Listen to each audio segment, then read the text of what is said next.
बिस्मिल्लाहिर्रहमानिर्रहीम। खातिन हज़रात, मैं हूँ अख्तर अब्बास और आप सबको मेरा सलाम पहुँचे। इफ़राहीम ने और अरफ़ा ने एक जैसे सवाल पूछे कि सबके बचपन की खुशियाँ होती हैं, आपका बचपन और उसका रमज़ान कैसा था। दिलचस्प सवाल है, मैंने बहुत दिनों से इस पर सोचा भी नहीं था। अभी जब इस सवाल पढ़ने के बाद मैंने इस पर गौर किया तो मुझे लगा कि मेरे बचपन में 3 जगहें जुड़ी हुई हैं। यानी एक तो 209 मुराद जो हमारे ददहाली गाँव था, जहाँ हमारे दादा और चचा रहा करते थे, वहाँ हम कभी कभी छुट्टियों में या ईद मनाने के लिए जाया करते थे। और ये तब यूँ समझें जैसे दूसरी तीसरी चौथी ये वाली क्लासेस थी, बहुत छोटे होते थे। लेकिन मुझे याद है उस ज़माने में ना तो बिजली होती थी, ना बर्फ़ होती थी, या बर्फ़ को संभालने वाली कोई चीज़ फ्रिज नुमा। तो गाँव में जब शाम को अज़ान से पहले डगा बजा करता था, यानी सुबह सहरी और इफ्तारी पे एक ये ढोल नुमा होता है ऐसे गोल, तो ढोल तो इधर से बजाते हैं, तो ये बिल्कुल सामने से चमड़े का बना होता था। तो मौलवी साहब इसको ऐसे दो तो डगा कहते थे, तो डगा बजता था सहरी में भी और इफ्तारी में भी। उसके बाद फिर अज़ान होती थी। ज़ाहिर है अज़ान स्पीकर के बिना होती थी। हमारा चूँकि जो घर था दादा का वो मस्जिद से ज़्यादा दूर नहीं था, तो आवाज़ आ जाती थी। और फिर फटाफट वो जो इफ्तारी में वहाँ चूँकि उस ज़माने में दूध होता था, और दूध के साथ खजूर का इतना रवाज नहीं था जितना बाद में बना। पकौड़े शकौड़े मुझे बचपन में याद नहीं कि उस ज़माने में पकौड़े होते थे कि नहीं होते, खाना वाना साथ ही हो जाता था। अलबत्ता जो सबसे मज़ेदार चीज़ होती थी वो होता था चिड़ी रोज़ा, और बच्चे बाकायदा रोया करते थे। चचा के भी, हम लोग भी शायद के बड़ों ने रोज़ा रखा तो छोटों को क्यों नहीं उठाया, तो फिर छोटों को भी रोज़ा रखवा दिया जाता था। तो 10-11 बजे फिर अम्मा पीछे पीछे आती और दूध के लिए, या साथ इसकी मलाई होती थी, मलाई पे शक्कर डाली होती थी रोटी के साथ, और वो उन्हें कहना कि बेटा तुम्हारा रोज़ा पूरा हो गया। चिड़ी रोज़ा था वो पूरा हो गया। अगर बाद में किसी बच्चे ने इसरार करना नहीं मुझे ये रोज़ा मुकम्मल करना, तो अल्लाह माफ़ करे, इस कदर लंबे और गर्म दिन होते थे। यानी जून जुलाई में रोज़े, आप सोचें क्या आलम होता होगा गर्मी का। क्योंकि जब हम थोड़े बड़े हुए और 132 इकसार में थे, उस वक्त मेरे ख्याल 8वीं 9वीं में होंगे, तो सख्त गर्मियाँ, इतनी रोज़े नहीं छोड़ते थे कोई भी।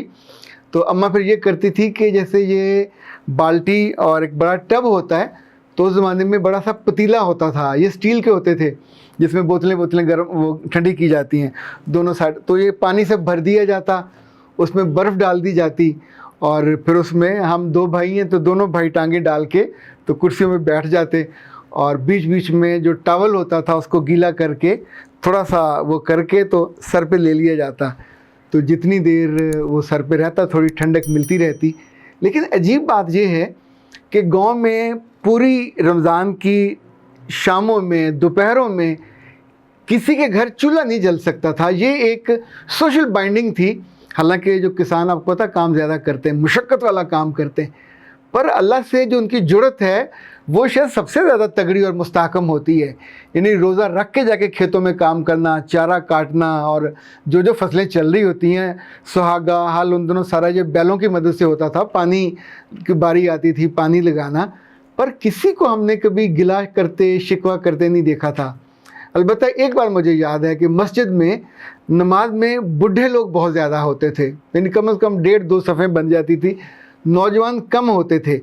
जब हम चिश्तियाँ आए तो ये जो चिश्तियाँ का वक्त है ये मेरा ख्याल को 5वीं 6ठी का ज़माना है। तो इस ज़माने में हमारे घर के करीब ये जो कुम्हार हैं इनकी आवियाँ होती थी, और वहाँ जो मस्जिद थी इफ्तारी पे हमारी बेजी हर रोज़ जो खाना घर में पका होता था तो वो मस्जिद भिजवाया करती थी। ज़ाहिर मैं और भाई दोनों लेके जाते थे। अच्छा, वहाँ जो खाना जाता था तो सब लोग दस्तरखान पे ऐसे बैठ जाते थे, तो कोई अपना खाना नहीं खाता था। लाइक हमारे घर में चने चावल नहीं पकते थे, यानी जब भी पकता था तो चना चावल गोश्त बनता था। उस ज़माने में बड़ा गोश्त ज़्यादा खाया जाता था, कट्टे का या वेड़े का। मुझे याद है गांव में तो बाकायदा ऐलान होता था कि आज फ़लाँ ने वेड़ा किया है। वेड़ा का मतलब होता है यानी छोटा बछड़ा, और वो बकरे से थोड़ा बड़ा होता है, तो बहुत ही नरम और गुदाज और टेस्टी गोश्त उसका होता था। ऐसे ही जो कट्टा है ये कट्टी का बड़ा भाई होता है, भैंस का बेटा होता है, और वो जो होता है सांड उसका यूँ समझे कि साहबज़ादा होता है। یہ بھی نوجوان ہونے سے پہلے ہی اس کو ذبح کر دی، چونکہ کٹے سرکاری طور پہ تو شاید بک بکا جائیں، ویسے کسان کے لیے یہ عام طور پہ خرچے کا باعث ہوتے ہیں، ظاہر ہے یہ نہ دودھ دے سکتے ہیں نہ کوئی اور کام کر آ سکتے ہیں، تو ان کو پھر بچپن میں ہی ذبح کر دیا جاتا ہے۔ تو ان کا گوشت بڑا مزیدار ہوتا تھا، اور یہ بطور خاص عید والے دن اور رمضان میں، منگل یا بدھ کو دن ہوتا تھا باقاعدہ، جس روز اعلان کیا جاتا تھا کہ آج وہ فلاں آیا ہوا ہے کسائی اور اس نے کٹا ذبح کیا ہے، تو وہاں جو چوک ہوتا تھا گاؤں کا اس میں اس نے لٹکایا ہوتا تھا، تو آرام سے وہاں آدھا آدھا کلو والے لوگ نہیں ہوتے تھے، وہ پوری ظاہر جتنا بڑا خاندان، آلموسٹ ہر خاندان میں ایوریج 8-10 بڑے ہوتے تھے۔ جوائنٹ فیملیز ہوتی ہیں گاؤں میں، لوگوں کے تو بیٹے بھی 8-10 ہوتے ہیں، پھر ان کی بہویں اور ان کے بچے، اگر کوئی مہمان آیا ہوا تو وہ، اور کھانا عام طور پہ جو ہانڈی، بڑی ہانڈی پکتی ہوتی تھی تو 2 ٹائم کا یا 3 ٹائم کا ہی ہوتا تھا رکھنے کا۔ جو اگر کھانا بچ جاتا تو رات کو جو تار ہوتی تھی کپڑے ٹانگنے والی، اس پہ کسی پیتل کی یا سلور کی وہ جو ہانڈی ہے اس میں ڈال کے تو باندھ دیا جاتا تھا، یعنی ٹھنڈی ہوا لگتی رہتی تھی تو ایئر کنڈیشن کا کام تو ہوتا ہو نہ ہو، وہ فریج کا کام ہو جاتا تھا۔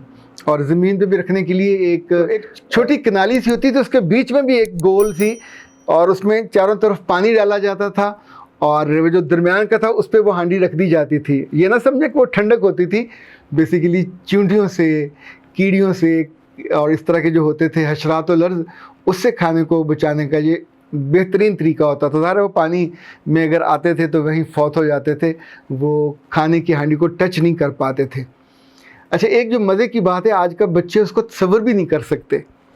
ہمارے بچپن میں جو نیا سوٹ ہے وہ سال میں ایک ہی دفعہ نصیب ہوتا تھا، یعنی یہ گاؤں کے لوگ ہوں یا ملازم ہوں، نیا جوتا آتا تھا یا نیا سوٹ آتا تو عید کے عید آتا تھا، اور عام طور پہ جوتا وہ لیا جاتا جو سال بعد نکال جائے۔ یعنی مجھے یاد ہے ہمیں خصہ لے کے دیا جاتا تھا، اور اس کی فضیلت یہ بتائی جاتی تھی کہ چمڑے کا ہے، موچی نے بنایا ہوا، اس میں پاؤں بڑے نہیں ہوں گے، جو پاؤں ہیں وہ چھوٹے رہیں گے، اور وہ کچھ عرصہ نکال بھی جاتا تھا، جب نیچے سے اس کے دھاگے ٹوٹ جاتے تو موچی اس کو دوبارہ کر دیتا تھا۔ اب بھی تو آپ سوچیں اتنے ریگولر کپڑے آتے ہیں ہر گھر میں کہ عید پہ نئے کپڑوں کا وہ جو ایک ہوتا ہے نا کریز اور مزہ، اب بھی لڑکیوں نے اس مزے کو تازہ رکھا ہوا ہے، خواتین نے جتنے یہ نئے کپڑے بناتی ہیں۔ مطلب ہم لوگوں کے لیے تو یہ ہے کہ کوئی سوٹ پرانا جو اچھا دھلا ہوا پہن لیا، کسی کی بیوی اچھی ہوئی تو وہ اصرار کر کے کوئی نیا سوٹ سلوا دے گی، اور کسی کی اگر بہت بیوی دھیان کرنے والی نہیں تو وہ بیچارہ وارڈروب سے، الماری سے پرانا نکالے گا اور پہنے گا۔ پر یہ ساری چیزیں رمضان کے ساتھ یوں جڑی ہوتی تھی کہ رمضان کو اس کے آنے پہ ایک موسم بہار جیسی کیفیت ہوتی تھی، جیسے چڑیاں چہچہاتی ہیں تو بچے بڑے سب خوش ہو جاتے تھے۔ یہ جو ابھی کا مذاق بنتا ہے کہ پہلے ہی رمضان کو آپ کہتے ہیں اچھا عید کو 29 دن رہ گئے، تب ہم نے کبھی اپنے بچپن میں نہیں سنا تھا۔